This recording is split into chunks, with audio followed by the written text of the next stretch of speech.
بسم اللہ الرحمن الرحیم۔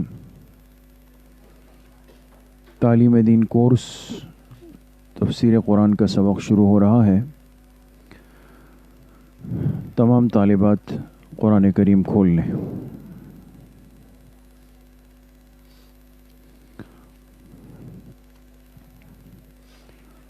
سورۃ الشمس شروع ہوئی تھی اور اس کا جو ترجمہ ہے اور ترجمے سے متعلق جو کچھ باتیں تھی وہ آپ کے سامنے آ چکی ہیں۔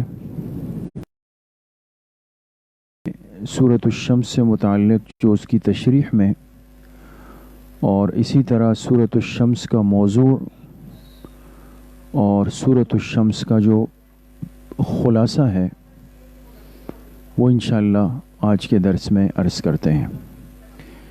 ایک دفعہ سورۃ الشمس کا ترجمہ دوبارہ دہرا دیتے ہیں تاکہ ایک ربط اور جوڑ قائم ہو جائے۔ تمام طالبات اپنی کاپیاں بھی کھول لیں اور قرآن کریم بھی سامنے رکھ لیں تاکہ سمجھنا لکھنا آسان ہو جائے۔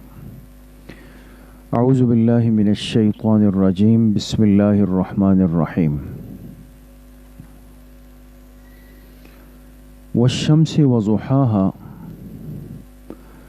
قسم ہے سورج کی اور اس کی روشنی کی یا اس کے دھوپ کی، دونوں صحیح ہے۔ قسم ہے سورج کی اور اس کی روشنی کی۔ والقمر اذا تلاہا، قسم ہے چاند کی جب وہ اس سورج کے پیچھے آئے۔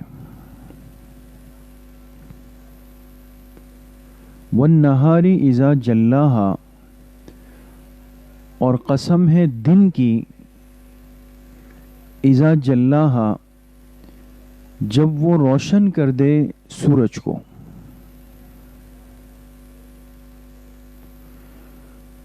واللیل اذا یغشاہا، قسم ہے رات کی جب وہ ڈھانپتی ہے سورج کو۔ قسم ہے رات کی جب وہ ڈھانپتی ہے، ڈھانپ لینا، گھیر لینا، جب وہ ڈھانپتی ہے سورج کو۔ والسماء وما بناہا، قسم ہے آسمان کی اور اس ذات کی جس نے آسمان کو بنایا۔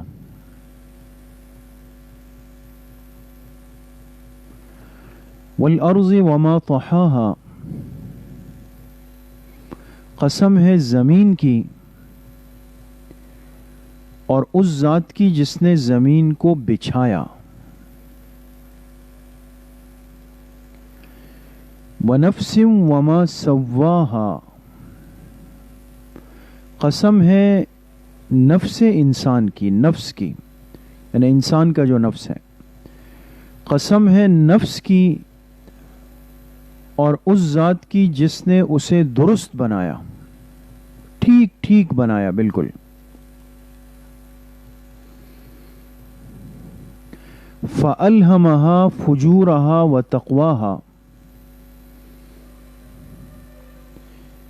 پھر اس ذات نے اس نفس کو سمجھا دیا، اس ذات نے اس نفس کو سمجھا دیا فجورہا، اس کی برائی بھی، و تقواہا اور اس کی اچھائی بھی۔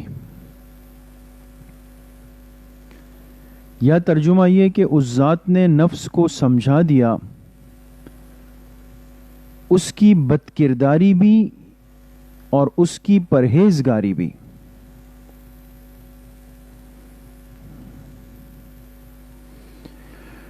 قد افلح من زکاہا، یقیناً کامیاب ہوا وہ شخص جس نے اپنے نفس کو پاک کیا۔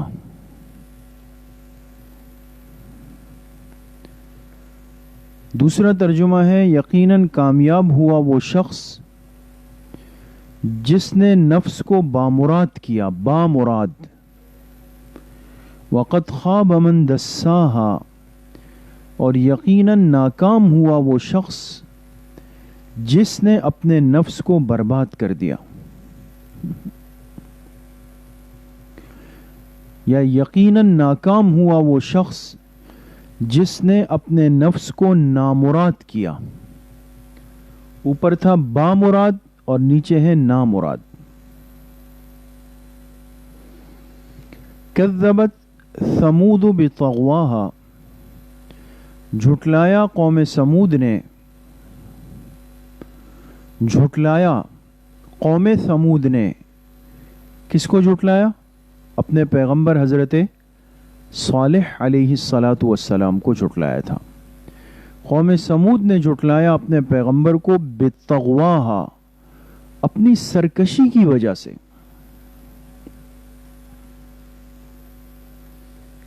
اپنی سرکشی کی وجہ سے جھٹلایا. اذ انبعث اشقاہا،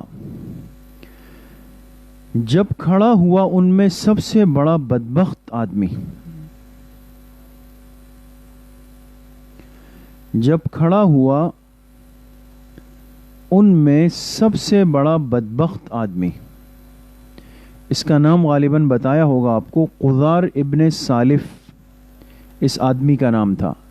قاف ذال الف را، قذار بن سالف، سین الف لام فا. جب کھڑا ہوا ان میں سب سے بڑا بدبخت آدمی، فقال لهم رسول اللہ، تو ان لوگوں سے اللہ کے رسول نے کہا،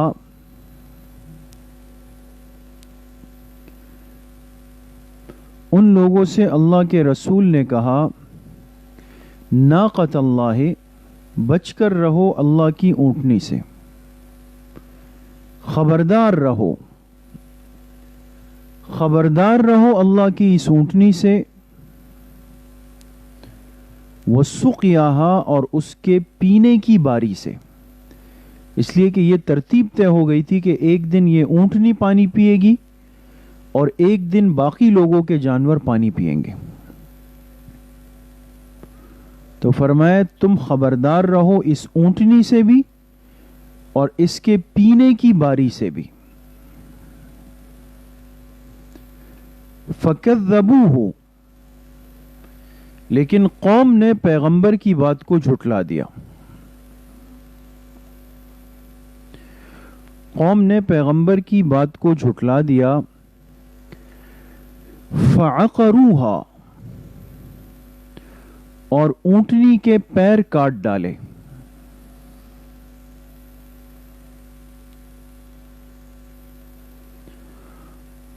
اونٹنی کے پیر، تو جب پیر کاٹ ڈالے تو اونٹنی مر گئی.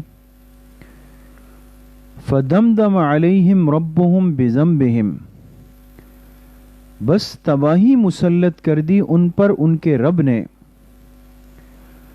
بس تباہی مسلط کر دی، تباہی مسلط کر دی ان پر ان کے رب نے.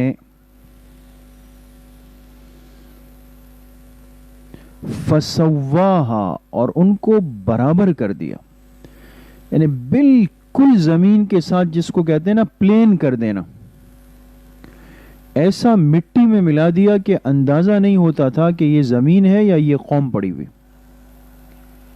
بس ان کو برابر کر دیا. وَلَا يَخَافُ عُقْبَاهَا، اور اللہ تعالی کو اس عذاب کے انجام کا کوئی خطرہ نہیں تھا. اور اللہ تعالی کو اس عذاب کے انجام کا کوئی خطرہ نہیں تھا. یہ بات آپ سے عرض کی اس دن بھی کہ دنیا میں اگر انسان کسی کو سزا دیتا ہے، سختی کرتا ہے، پٹائی کرتا ہے، کچھ بھی کر لے، تو دل میں ایک اندیشہ اور ایک وسوسہ سا ہوتا ہے کہ بھئی میں اس پر سختی تو کر رہا ہوں، اگرچہ اس کے جرم کی وجہ سے کر رہا ہوں، لیکن ایسا نہ ہو جائے کہ کل کو یہ پلٹ کر مجھے اس کا نقصان پہنچا دے یا اس کی قوم نقصان پہنچا دے یا اس کے ساتھی نقصان پہنچا دے، تو دنیا میں تو انسان کسی مجرم کو، ملزم کو، چور ڈاکو کو مارتے ہوئے بھی تھوڑا سا ڈرتا ہے کہ کہیں اس کے دوست ساتھی مجھ سے بدلہ نہ لے لیں، لیکن اللہ پاک کی ذات وراء الورا ہے، ہر چیز پہ غالب ہے۔ وہ جب عذاب کا فیصلہ کر دے تو اللہ کو اس کے انجام کا کوئی خوف اور خطرہ نہیں ہوتا کہ کوئی بدلے میں اٹھ کر اللہ پاک کو نقصان پہنچا سکتا ہے۔ بات سمجھ گئے؟ تو بہرحال یہ تو ترجمہ تھا سورۃ الشمس کا، جو ہم گزشتہ ہفتے پڑھ چکے تھے، لیکن اس کو دوبارہ دہرا دیا تاکہ ایک ربط اور تسلسل قائم ہو جائے۔ اب کچھ باتیں ہیں سورت سے متعلق، وہ آپ سن بھی لیں اور اچھی طرح اس کو محفوظ بھی کر لیں۔ اچھا جی، ایک بات تو یہ ہے کہ جو اس سورت کی آیت نمبر 11 ہے، سورۃ الشمس کی آیت نمبر جو 11 ہے، 11 آیت نمبر 11 کیا ہے؟ کذبت ثمود بطغواہا، آیت نمبر 11 لکھیں۔ آیت نمبر 11 میں تزکیہ نفس سے غافل رہنے والوں کا، تزکیہ نفس، نفس کو پاک کرنا، اس کو تزکیہ کہتے ہیں، یہ یاد رکھیں۔ آج جیسے ہمارے بزرگ علماء کہتے ہیں نا، انسان اپنے دل کو پاک رکھنے کی فکر کرے، اپنے باطن کی صفائی کی فکر کریں۔ اسی دل کی پاکی اور باطن کی صفائی کو کیا کہتے ہیں؟ تزکیہ نفس، یہ یاد رکھیں، تزکیہ نفس۔ تو لکھیں آیت نمبر 11 میں تزکیہ نفس سے غافل رہنے والوں کا انجام دنیاوی ہے۔ تزکیہ نفس سے غافل رہنے والوں کا انجام دنیاوی، جو آدمی اس دنیا میں اپنے دل اور باطن کی صفائی اور طہارت کی فکر نہیں کرتا، اندر سے دن بدن ہم بیمار ہوتے چلے جائیں، خراب ہوتے چلے جائیں اور پرواہ نہیں کریں، تو یاد رکھیں آخرت تو ہے، وہاں تو معاملہ الگ ہے، لیکن اس دنیا میں بھی اس کا انجام اچھا نہیں ہوتا، اس لیے غفلت نہیں ہونی چاہیے۔ لکھ لیا؟ اگلی لائن میں لکھے آیت نمبر 13 میں، آیت نمبر 13 میں نصیحت صالح علیہ السلام کا بیان ہے۔ آیت نمبر 13 میں، 13 آیت کون سی ہے؟ فقال لهم رسول اللہ ناقۃ اللہ وسقیاہا۔ آیت نمبر 13 میں نصیحت صالح علیہ السلام کا بیان ہے۔ پیغمبر اپنی قوم کو نصیحت کر رہے تھے، اس لیے کہ جو خیر خواہ ہوتا ہے وہ اپنوں کو نصیحت کرتا ہے، ان کو سمجھاتا ہے۔ لکھ لیا؟ اگلی لائن میں لکھیں آیت نمبر 15 میں، آیت نمبر 15 میں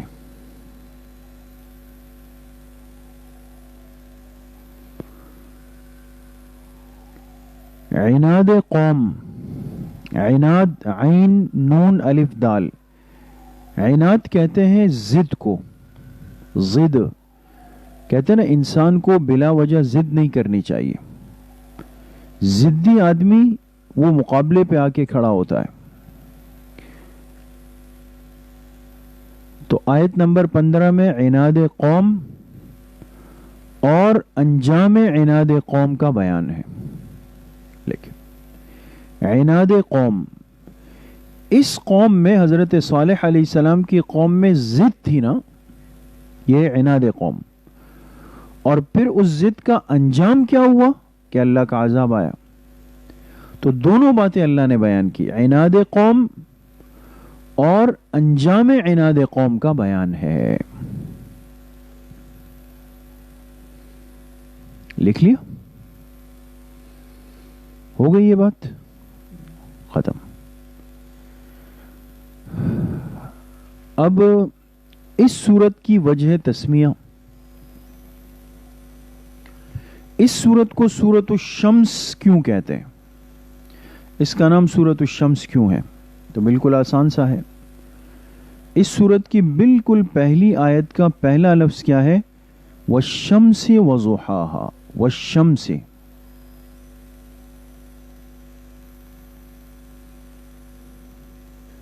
ٹھیک ہو گئی بات؟ یہ بات بھی ختم ہو گئی.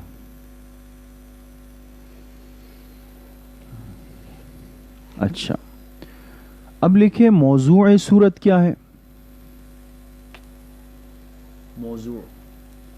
موضوع یاد رکھیے، موضوع کہتے ہیں ایک عنوان کو. اور یہ بات دیکھیں، میں بار بار عرض کرتا ہوں کہ ہم جس ترتیب پہ تفسیر پڑھ رہے ہیں تو یہ بالکل ایک اختصار ہے، مختصراً. اور شاید اس وقت آپ کو اتنا یعنی اس کا احساس نہیں ہو رہا ہو، لیکن آگے چل کر انشاءاللہ ہم جتنا آگے بڑھیں گے اللہ کے حکم سے تو آپ کو اندازہ ہوگا کہ قرآن کریم کو جتنا اختصار سے سمجھنا اس میں فائدہ ہے اتنا تفصیلات میں نہیں ہے. ایک ہوتا ہے نا درس، جیسے مسجد میں درس ہوتا ہے قرآن کا، اس میں باتیں زیادہ ہوتی ہے. لیکن ایک ہوتا ہے حل قرآن، قرآن کو پڑھتے ہوئے اسی قرآن کو اندر حل کریں. تو موضوع کس کو کہتے ہیں؟ عنوان کو. موضوع سورت کیا ہے؟ سورت الشمس کا موضوع کیا ہے وہ لکھیں. نظام عالم. عالم کا مطلب جانتے ہیں آپ لوگ؟ عالم کہتے ہیں دنیا کو، دنیا. نظام عالم اور خود نفس انسان کی گواہی. نظام عالم اور خود نفس انسان کی گواہی کہ فلاح تزکیہ نفس میں ہے.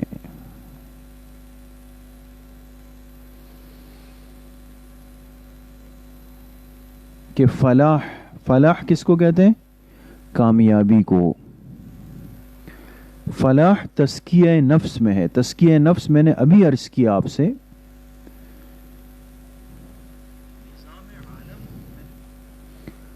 فلاح تزکیہ نفس میں ہے. نظام عالم بھی اور خود انسان کا نفس بھی یہ گواہی دے رہا ہے کہ اس انسان کی کامیابی کس چیز میں ہے؟ تزکیہ نفس میں ہے. آپ اگر دنیا کے حالات دیکھ لینا، اب بھی پچھلی امتوں کو چھوڑ دیں، اب بھی اگر ہم دنیا پر نظر ڈال دیں تو آپ دیکھ لیں وہ ممالک، وہ قومیں جنہوں نے دنیا کے اعتبار سے تو بہت ترقی کر لی، بہت آگے چلے گئے، ٹیکنالوجی میں، سائنس میں، میڈیکل میں، دنیا کے ہر میدان میں بہت آگے چلے گئے ہوں گے، لیکن ان کی زندگی میں سکون نہیں ہے. ان کی زندگی جانوروں سے بدتر ہو چکی ہے. اور ان کے ہاں جو ایک فیملی سسٹم ہوتا ہے، خاندانی نظام، وہ تباہ ہو چکا ہے. یہ جو آج ہم جن خوبصورت رشتوں میں جوڑ کر زندگی گزارتے ہیں نا، ہمیں تو چونکہ تیار مل جاتی ہے ہر چیز تو اس کی وہ قدر دل میں نہیں ہوتی.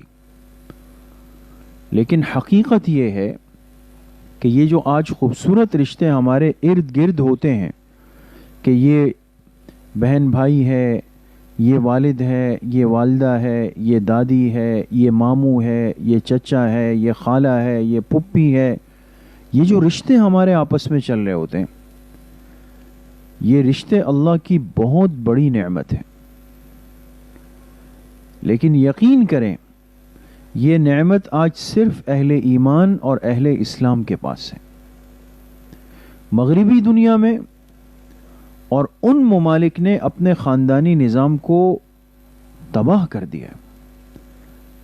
وہاں ماں باپ، اولاد، رشتے یہ سب بکھر چکے ہیں. زندگی ایک مشینی زندگی گزر رہی ہے. اس لیے بعض دفعہ ہم جب سنتے ہیں کہ فلاں باہر ہے یا فلاں جو ہے وہ ان کے بچے باہر ہیں یا فلاں باہر کام کر رہا ہے تو ذرا جی للچا جاتا ہے نا کہ بھئی بڑے کما رہے ہوں گے ڈالر اور ریال. لیکن یقین کریں یہ سب چیزیں ہیں، لیکن جو نعمتیں ہمیں یہاں میسر ہے ایک ساتھ رہ کر کے وہ نہیں ہے وہاں پہ. تو آج بھی دنیا کا نظام اور خود اپنے نفس پہ اگر ہم غور کر لیں تو یہ دونوں چیزیں ہمیں بتاتی ہے کہ جو آدمی دل کو پاک صاف رکھتا ہے وہ کامیاب ہو جاتا ہے. ورنہ ہم جب گناہ کرتے ہیں، ہم سے گناہ ہو جاتا ہے تو دیکھیں اندر کتنی ایک بے چینی پیدا ہو جاتی. یہ جو آج اگر حقیقت یہ کہ ہم اگر غور کریں، ہمارے بزرگوں نے لکھا یہ مزاج خراب ہے، موڈ خراب ہے، دماغ پہ بوجھ ہے، سر پہ بوجھ ہے، طبیعت کام پہ نہیں چاہ رہی، پڑھنے پڑھانے پہ نہیں چاہ رہی، اس کی وجہ کیا ہے؟ اس کی بہت بڑی وجہ یہ کہ ہم اللہ کی کوئی نافرمانی کر چکے ہوتے. اور جب انسان اللہ پاک سے جڑ جاتا ہے اور اللہ کو اپنا آپ حوالہ کر دیتا ہے، اللہ سے محبت کرتا ہے، اللہ کی نافرمانی سے بچنے کی کوشش کرتا ہے، تو یقین کریں ایسے آدمی کی زندگی میں ایک سکون ہوتا ہے.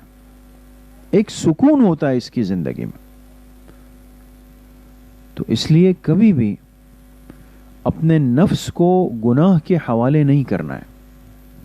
نفس بہت چاہتا ہے، اس کے تقاضے ہوتے ہیں. کبھی اندر غیبت کے جذبات، کبھی حسد کے جذبات، کبھی بدگمانی کے جذبات، کبھی بدنظری کے جذبات، یہ مختلف گناہوں کے جذبات اندر شیطان پال رہا ہوتا ہے. اسی پر فکر کرنی ہے، اسی کی محنت کرنی ہے. تو یہ تو بہرحال موضوع سورت ہو گیا. آخری بات لکھیں خلاصہ سورت کیا ہے. اس سورت الشمس سے آپ کو کیا سبق ملا، کیا بات آپ نے خلاصے کی نکالی، ایک نچوڑ کیا ہمارے سامنے آیا. لکھیں خلاصہ سورت. ابتدائے عالم سے یعنی کائنات کی ابتدا جب سے ہوئی، ابتدائے عالم سے یہ بات مشاہدہ کی ہے. ابتدائے عالم سے یہ بات مشاہدہ کی ہے. مشاہدہ کہتے ہیں جو چیز آنکھوں سے نظر آ رہی ہو. یہ الفاظ شاید تھوڑے سے مشکل استعمال ہو جاتے ہیں، لیکن کوئی پریشان گھبرائے نہیں. گھبرانا نہیں ہے سب سے پہلے. تو ابتدائے عالم سے یہ بات مشاہدے کی ہے یعنی آنکھوں کے سامنے کی ہے کہ اخلاق حمیدہ سے قوموں نے نجات پائی.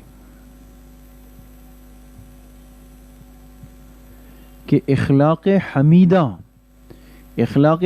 کہتے ہیں اچھے اخلاق کو. اخلاق حمیدہ سے قوموں نے نجات پائی. اور اخلاق رذیلہ سے